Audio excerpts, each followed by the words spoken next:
Para las personas que no han estado con nosotros antes en el estudio de este libro, pues quiero decirles que Judas, aunque no se identifique en esta carta como hermano de Jesucristo, todavía era un medio hermano del Señor Jesús.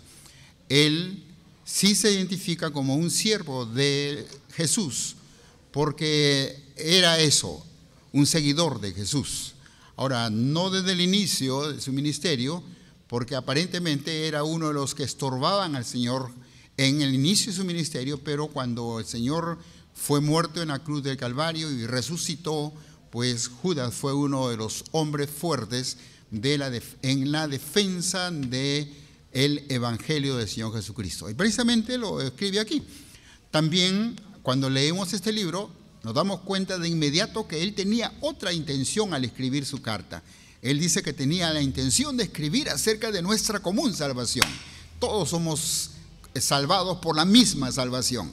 Es lo que estaba Judas intentando decirle a la iglesia. Pero dice, por razones que son evidentes en esta carta, él se vio con la urgencia entonces de cambiar el tenor de la carta para más bien hacer una carta de advertencia. Una carta de advertencia en contra de los falsos maestros. Una carta de advertencia especialmente en contra de la apostasía. Ahora es una carta que, aunque es pequeña, tal vez es la que más habla acerca de la apostasía. Y por eso es que es sumamente importante, porque la apostasía no es un asunto solamente de este tiempo, no, de ninguna manera.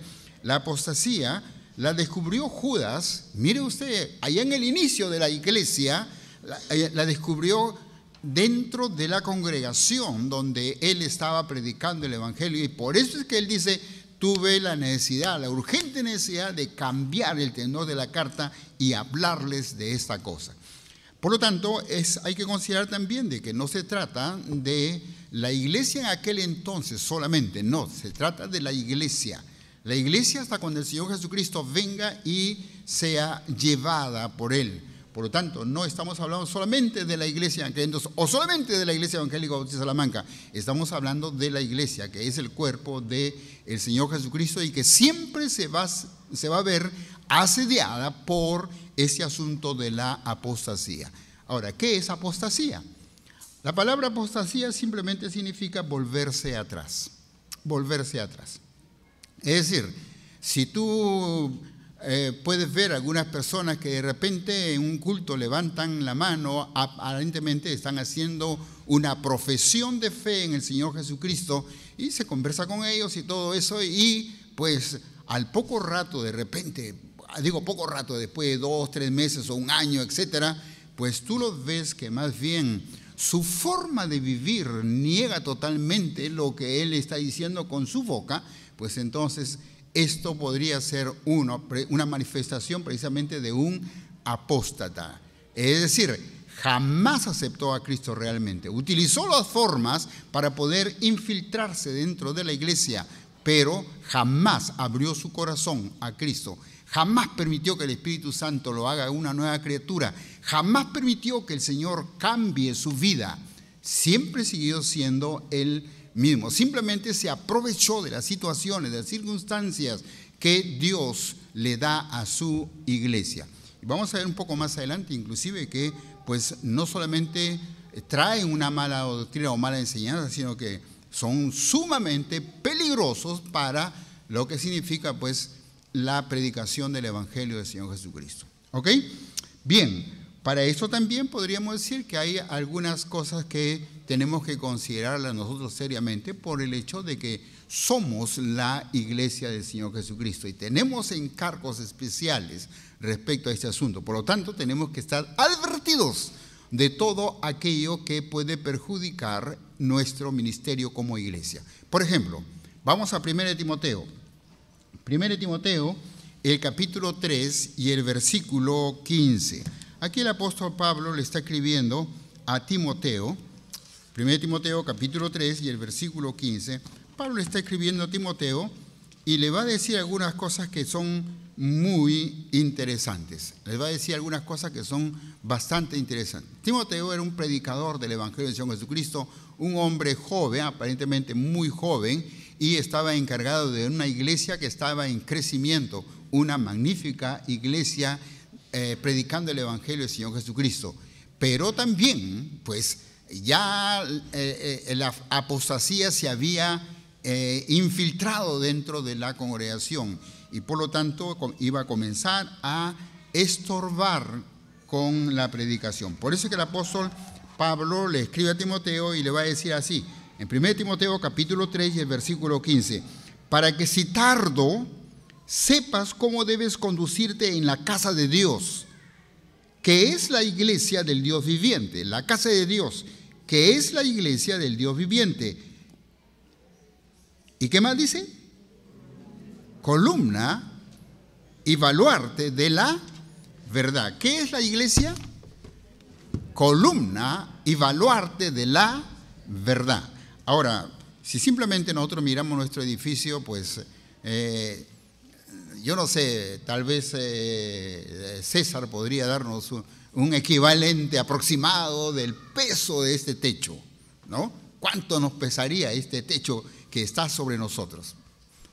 Pero está allí, se mantiene ahí a pesar de los temblores y terremotos que ha sufrido pues, en nuestro país y especialmente Lima. Ahí está todavía, porque está apoyado sobre columnas. Las columnas tienen que ser buenas. Por eso es que últimamente hay mucho énfasis también aquí en Lima, porque de repente un señor compró una casita ya antigua y se le antojó hacer un edificio de 5 pisos sobre las mismas bases y apoyado sobre las mismas columnas. Imagínense el peligro que podría estar viviendo esa familia. Las columnas son importantes. Pero a la vez también, en aquel entonces, columna y baluarte significaba algo así como un periódico mural en un ambiente muy grande donde había mucha gente. Allí se ponían las verdades que predicaba la iglesia. Y entonces, él dice, la iglesia, tú y yo, como iglesia, somos, ¿qué? Columna y baluarte de la verdad. En otras palabras, Dios nos ha encargado de algo muy importante. Y nosotros como iglesia tenemos que mantener pura esa verdad, pero a la vez también difundirla, predicarla, llevarla a otros lugares. Como iglesia nosotros deberíamos estar siempre orando para que el Señor no solamente nos ayude a predicar aquí en Salamanca y a incrementar personas en nuestro local, a pesar del frío, sino que también nos ayude a considerar que somos un país que todavía solamente tiene un aproximado de 20 o 25% de no católicos.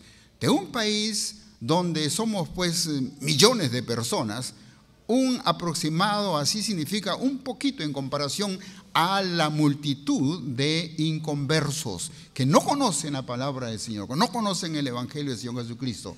Y por lo tanto, nosotros como columna y baluarte deberíamos estar no solamente defendiendo la fe para que no se infiltren predicadores o maestros o falsos hermanos dentro de nuestra congregación, sino que también salgan de la congregación hombres que quieren predicar el Evangelio y se vayan a otras partes a predicar el Evangelio.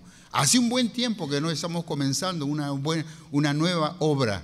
Estamos orando y ayudando a nuestro hermano Daniel allá en Puerto Maldonado, pero ya eso hace más o menos unos 5 años y después de eso pues no estamos comenzando ninguna otra nueva obra. Valdría la pena, mis queridos hermanos en el Señor Jesús, que entendamos que no solamente tenemos que proteger la verdad, tenemos también que esparcirla, tenemos que predicarla en otras partes y valdría la pena que estemos orando por esto, que el Señor nos abra puertas para que podamos llevar el Evangelio una forma así congregacional, como una iglesia, establecer iglesias en otros lugares de nuestro país. Entonces aquí Judas está advirtiendo a la iglesia de esto. Ustedes son importantes y es menester que entiendan que como iglesia ustedes deben mantener la verdad, pero también deben predicarla, esparcirla por todas partes. ¿Ok? La siguiente cosa que se puede ver aquí en Judas es lo siguiente. Vuelvo otra vez por favor al versículo 4. Porque algunos hombres han entrado encubiertamente. Algunos hombres han entrado en la iglesia y lo han hecho como encubiertamente. Es decir, no han venido diciendo, disculpen, yo no creo como ustedes, creo otra verdad y quiero que ustedes escuchen mi verdad. No, más bien lo que han hecho es entrar, infiltrarse encubiertamente dentro de la congregación. Y estos, por supuesto, no han venido con buenas intenciones. No tienen buenas intenciones, porque el diablo no tiene buenas intenciones contra el programa de Dios, ni contra el programa de a favor del programa de la iglesia. No tiene buenas intenciones. Sus intenciones son siempre malas. Y si logra dividir una congregación, habrá conseguido mucho. Si logra disminuir el ánimo de una congregación, habrá conseguido mucho. Y a veces lo que sucede es que cuando hay pecado dentro de una congregación, lo que sucede es que estamos tan ocupados entre nosotros mismos, sacando nuestros trapitos al sol entre nosotros mismos y nos descuidamos de que somos columna y baluarte de la verdad.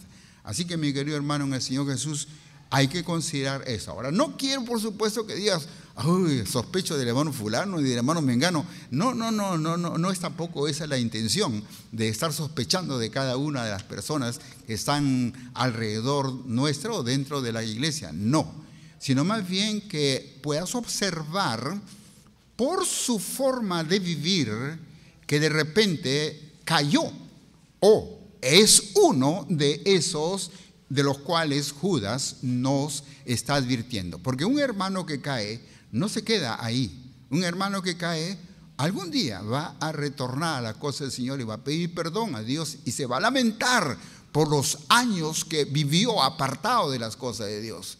Pero uno que nunca fue creyente y que viene con malas intenciones se va a ufanar de lo que hizo. Porque aquí, según lo que encontramos en la palabra de Dios en el versículo 4, dice, han sido, hombres que han entrado encubiertamente, los que desde antes habían sido destinados para esta condenación, hombres impíos. Ahora, eso de que desde antes habían sido destinados para esta condenación, vamos a considerarlas en las siguientes semanas, un poco más adelante, porque en esta porción de la Biblia vamos a encontrar en primer lugar que se nos da 3 ejemplos de juicio contra el pecado. Y ustedes pueden verlo ahí. Posteriormente vuelve a hablar acerca de la apostasía y otra vez se nos da 4 ejemplos de juicio contra pecado. Aquí en esta pequeña carta vamos a encontrar por lo menos 7 juicios que los vamos a ver un poco más adelante. Pero ahorita lo que estamos interesados nosotros es en que veamos que estamos hablando de hombres que son impíos. Hombres que son impíos. 2 cosas. Han entrado encubiertamente y son impíos. Ahora, ¿qué es impío? ¿Qué es impiedad? Bueno, un impío es una persona que no niega la existencia de Dios, pero tampoco la respeta. No niega la existencia de Dios, pero se burla de Dios. No niega la importancia de repente de la Biblia, pero se ríe de las leyes de Dios. En otras palabras, pues un impío no respeta a Dios ni respeta sus leyes. Vive como se le antoja, aunque de repente pues él no puede negar la existencia de Dios. Y dice que estos hombres que se han infiltrado encubiertamente son ¿qué? Impíos. Ahora, ¿qué hace un impío aquí, según lo que Judas dice? Son impíos que convierten en libertinaje, ¿qué? La gracia de nuestro Dios. Convierten en libertinaje la gracia de nuestro Dios. Ahora, ¿qué es libertinaje? La palabra libertinaje aquí tendría más o menos el mismo significado de lascivia. Lascivia es más bien el deseo desenfrenado de los apetitos carnales. La práctica de los apetitos carnales en una forma desenfrenada. Y si usted quiere adelantar un poquito a lo que estamos viendo aquí, cuando vaya a casa, vuelva a leer y mire los cuadros que presenta ahí, ¿no? Cuadros que para el pueblo de Israel, pues no eran desconocidos. Por eso es que Judas le va a decir, quiero hacerlos recordar. Es decir, ya eran conocidos. Simplemente él quería hacerles recordar para que no caigan en la misma situación. Y usted puede ver entonces que en los primeros 3 casos a lo menos tiene que ver con el asunto sexual. De modo entonces que qué interesante lo que el apóstol está diciendo aquí. Han convertido en libertinaje, es decir, viven una vida libertina y especialmente en el asunto, en la área sexual, moral. En otras palabras, si yo siembro un árbol de naranja, ¿qué debe darme? Naranjas. Si yo siembro un arbolito de plátanos, ¿qué debe darme? Si yo siembro un arbolito de papaya, ¿qué espero que me dé? Pues si el Señor siembra su espíritu en mí, ¿qué espera que resulte? No un impío, sino una nueva criatura, un hijo de Dios. ¿Sí? Por lo tanto, no podemos decir que los impíos son hijos de Dios que dejaron un día la fe. No, nunca fueron creyentes. Por eso es que nunca van a retornar a la cosa de Dios. Simplemente se ufanan de hacer daño con su forma de vivir. Entonces tú dices por ahí, el hermanito fulano me habla maravillas de la palabra de Dios, pero vive como un pervertido. Bueno, habría que tener cuidado de él. Y más adelante vamos a encontrar algunas declaraciones interesantes. Inclusive dice, pues ora por ellos, pero ten cuidado aún con la ropa que tienen, o con la ropa que han usado. No vaya a ser que te choquen. Es decir, en el Antiguo Testamento habían prácticas así. Un sacerdote pues tenía que tener mucho cuidado de rozar su ropa con cosas muertas. Eso podría causarle pues, que tenía que dejar de ministrar por algunos días hasta purificarse otra vez.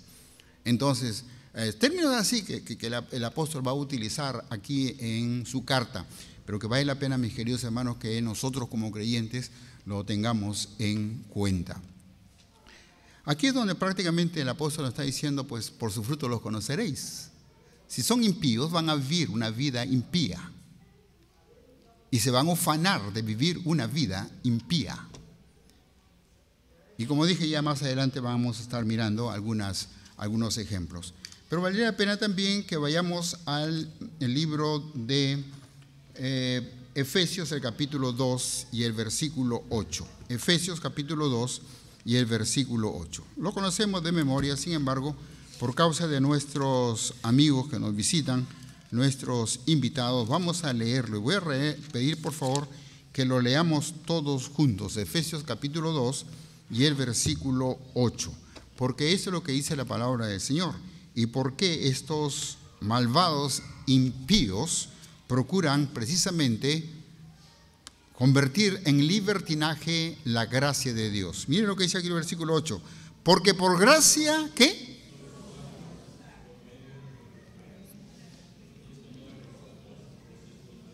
Muy bien, ahí está. ¿Qué dice? Por gracia sois salvos. Y esto no de vosotros, pues es don de Dios. No por obra, para que nadie se gloríe. En otras palabras, ¿qué es la gracia de Dios? Que es el blanco de los impíos, en este caso, para convertir en libertinaje. La gracia de Dios es nada menos que la bondad de Dios. Somos salvos por gracia. Dios nos ama, pero nuestro pecado nos puede mandar al infierno.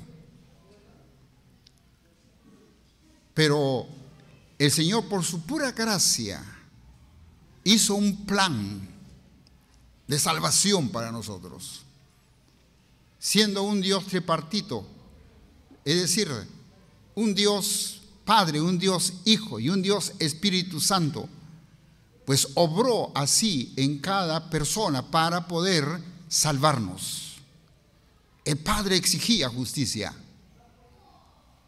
El Hijo vino para hacerse hombre como tú y como yo, para morir en la cruz del Calvario por tu pecado y por mi pecado.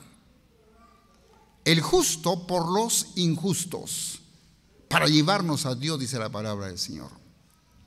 Y el Espíritu Santo es quien te convenció de pecado.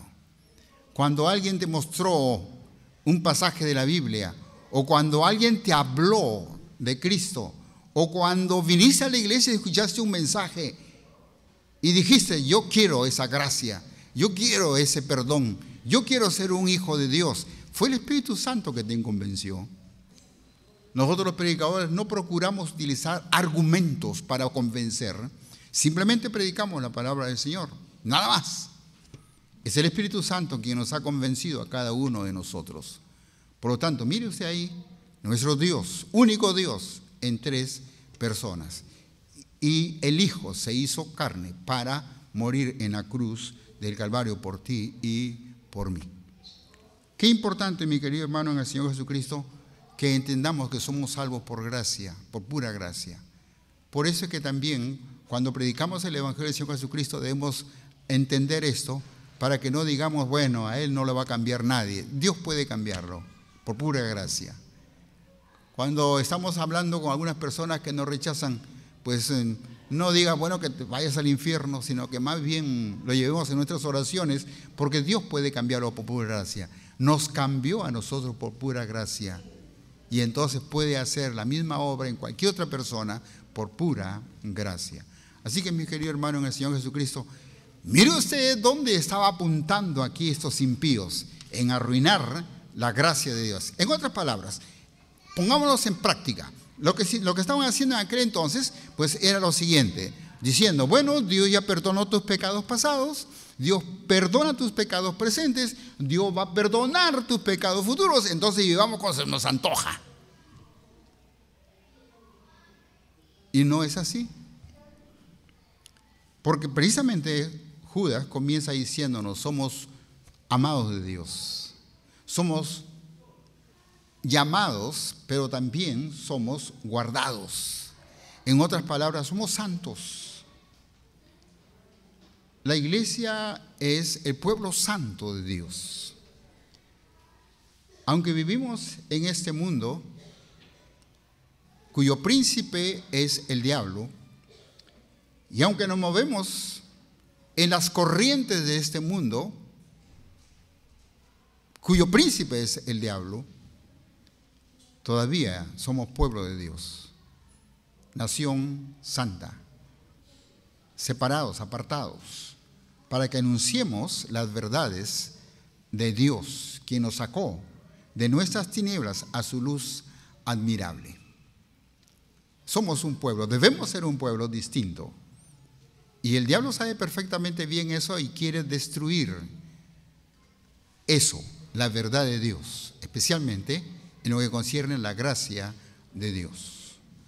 Oh, hermanos, ahí estaría entonces una evidencia de que no son hombres de Dios y de que debemos tener mucho cuidado de ellos, aunque de repente nos hablen en una forma muy bonita. Sus hechos van a manifestar que son impíos, porque convierten en libertinaje la gracia de Dios. Y para ir terminando, porque ya el tiempo nos ganó y tenemos todavía algunos informes por hacer, Vayamos otra vez al versículo 4, que dice: hombres impíos que convierten en libertinaje la gracia de nuestro Dios. Ahora vamos a ir al libro de Romanos, solamente a modo de información. Vamos a Romanos, el capítulo 6. Romanos, capítulo 6. Lo que quiero decir es que no era un asunto solamente de la iglesia donde estaba Judas predicando.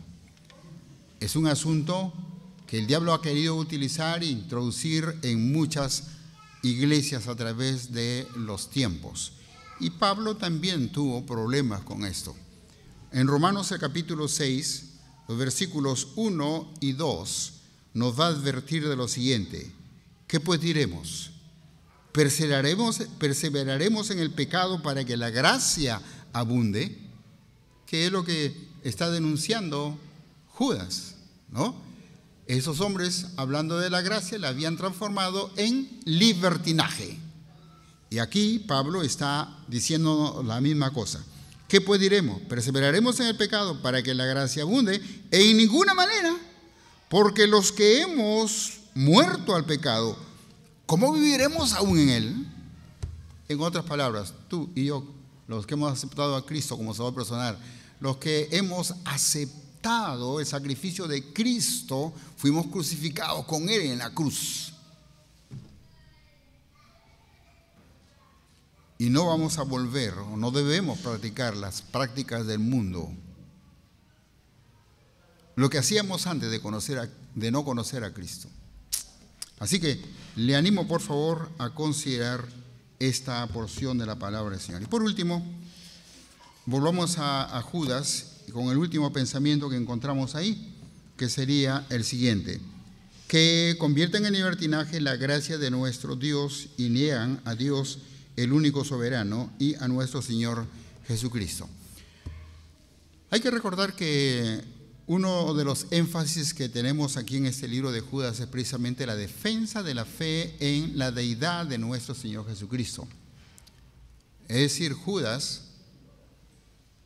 no se identifica como hermano de Jesús, sino como siervo de Jesús, y su énfasis es de defender la deidad de nuestro Señor Jesús. En algunos manuscritos o en algunas versiones no se presenta el cuadro como si estuviera hablando de Dios el Padre y de Dios el Hijo. No, más bien como que está hablando de uno solo, nuestro soberano, Dios y Salvador. Es lo que encontraríamos textualmente en algunas versiones: nuestro único soberano y Señor Jesucristo. Nuestro único soberano y Señor Jesucristo, que estaría bastante relacionado con lo que leemos en lo que se conoce como la doxología, el versículo 25. Mire por favor, Judas, versículo 25. Al único y sabio Dios nuestro Salvador. Al único y sabio Dios nuestro Salvador, sea gloria y majestad, imperio y potencia, ahora y por los siglos de los siglos. Amén.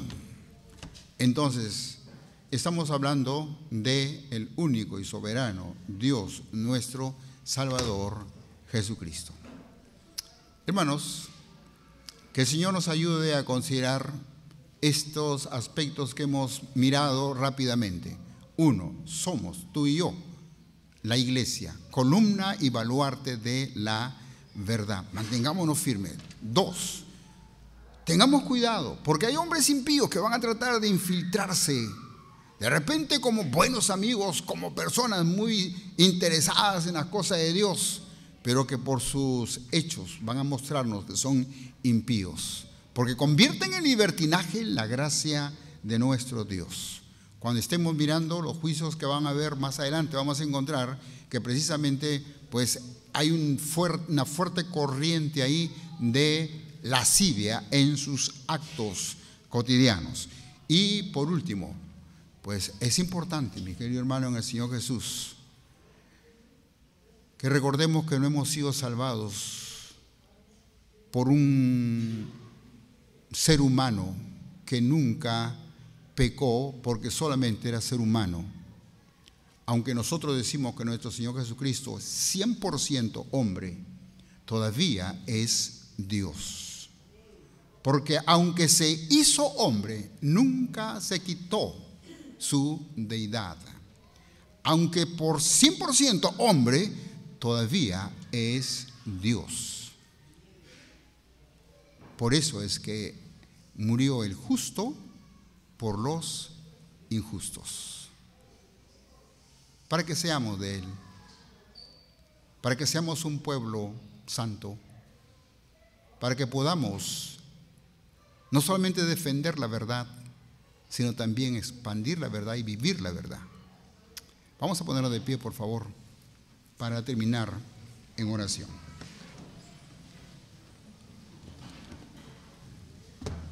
Tal vez hay con nosotros alguna persona que aún no conoce a Cristo como Salvador personal. Mi oración y la oración de esta iglesia es que tú, que has venido en esta oportunidad y que tal vez viniste por curiosidad o quién sabe cualquier otra razón, que entiendas que Cristo es el único y suficiente Salvador que tú necesitas para ser un hijo de Dios. Aparte de Él no hay nada, ni otro camino, ni otra puerta, ni otro nombre, nada. No hay otra forma de salvación, sino por la fe en el Señor Jesucristo. Por eso Juan nos va a decir textualmente que al que recibe a Cristo, el que recibe a Cristo, tiene la potestad de ser hecho hijo de Dios, transformarte en un hijo de Dios.